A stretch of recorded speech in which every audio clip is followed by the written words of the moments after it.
Halo guys, welcome to my channel. Jangan lupa untuk like, share, and subscribe video YouTube ini.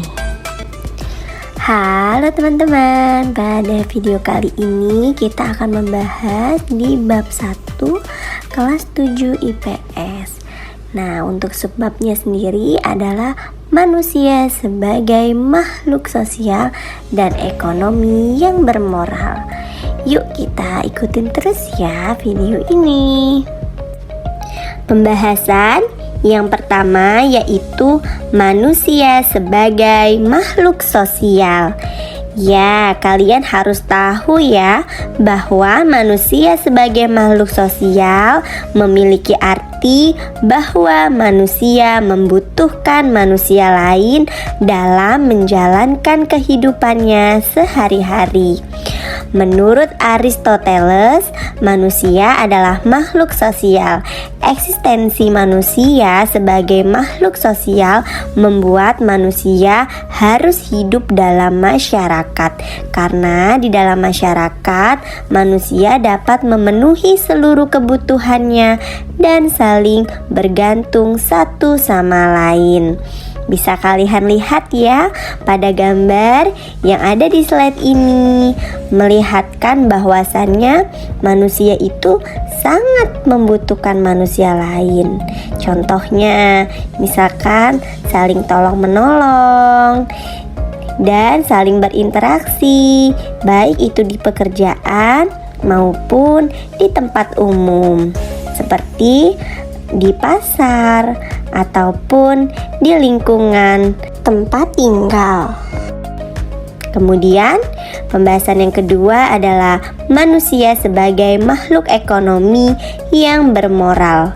Istilah makhluk ekonomi atau dikatakan sebagai Homo economicus merupakan penggambaran seorang yang melakukan tindakan ekonomi atas dasar kepentingan pribadinya. Terdapat berbagai tindakan ekonomi yang dilakukan oleh manusia atas dasar kepentingan pribadinya, seperti bekerja, belajar, makan, ataupun berdagang. Manusia mengingat bahwa dia adalah makhluk ekonomi yang bermoral.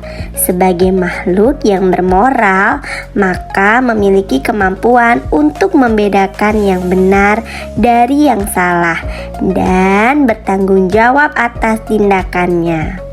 Sebagai makhluk sosial, sudah semestinya kita menjadi makhluk yang bersosialisasi. Mungkin di sini kalian belum mengetahui apa sih hakikat dari sosialisasi. Yuk Mimin bahas. Sosialisasi merupakan proses seseorang belajar berperilaku dan bertindak sesuai dengan norma-norma dan nilai-nilai yang ada dalam masyarakat. Proses ini dimulai sejak manusia dilahirkan dan berlangsung sepanjang hidup manusia.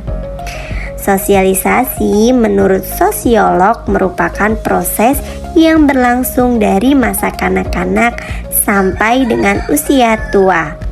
Di dalam proses ini, yaitu kita mempelajari perilaku-perilaku yang diharapkan oleh masyarakat.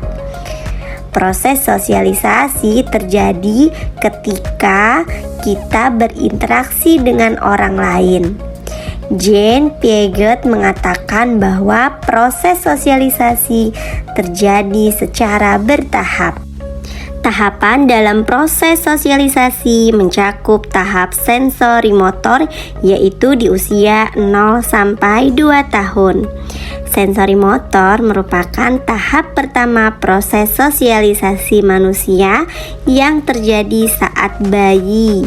Yaitu tahap ini si bayi akan belajar menyentuh benda, memanipulasinya, dan secara fisik menjelajahi lingkungannya.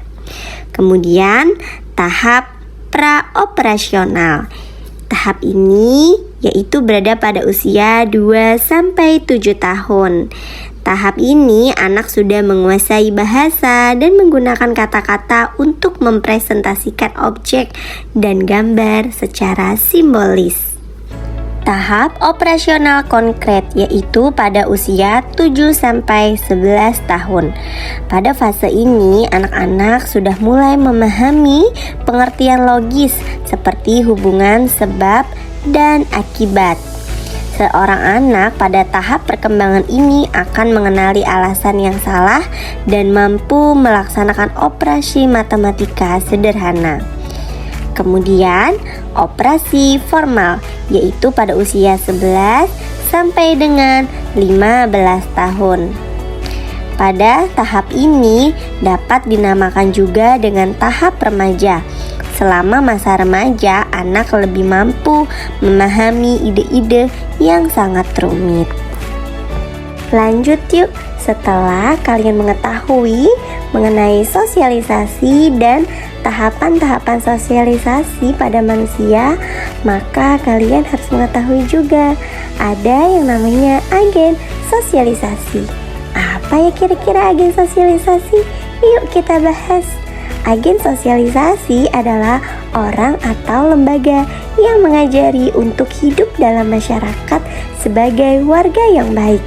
Agen sosialisasi utama yang melaksanakan proses sosialisasi adalah keluarga, sekolah, kelompok sebaya atau sepermainan, dan media massa. Selanjutnya, kita akan membahas tentang bentuk sosialisasi. Bentuk sosialisasi terbagi menjadi dua, ada sosialisasi primer dan sosialisasi sekunder. Sekarang kita bahas satu-satu ya.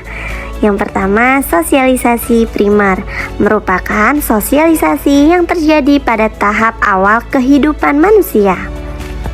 Sosialisasi primer umumnya dipelajari dalam keluarga dan akan mempengaruhi seseorang anak sehingga dapat membedakan dirinya dengan orang lain di sekitarnya seperti ayah, ibu, kakak, dan adik.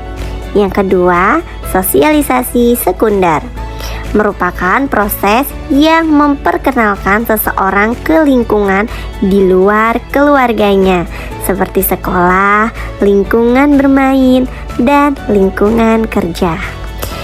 Dan yang terakhir adalah tipe sosialisasi. Tipe sosialisasi dibedakan menjadi dua, yaitu sosialisasi formal dan sosialisasi informal. Kita bahas satu-satu ya. Untuk sosialisasi formal, yaitu sosialisasi yang terjadi melalui lembaga yang berwenang menurut ketentuan yang berlaku dalam negara, seperti pendidikan di sekolah.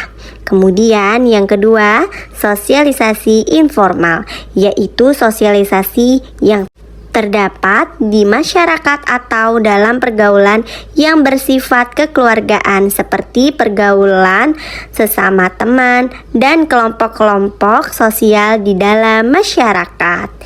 Jadi gitu aja ya penjelasan pada topik hari ini. Semoga ini bermanfaat. Jangan lupa untuk kalian semua untuk like, comment, share, and subscribe video ini agar YouTube ini terus berkembang. Terima kasih.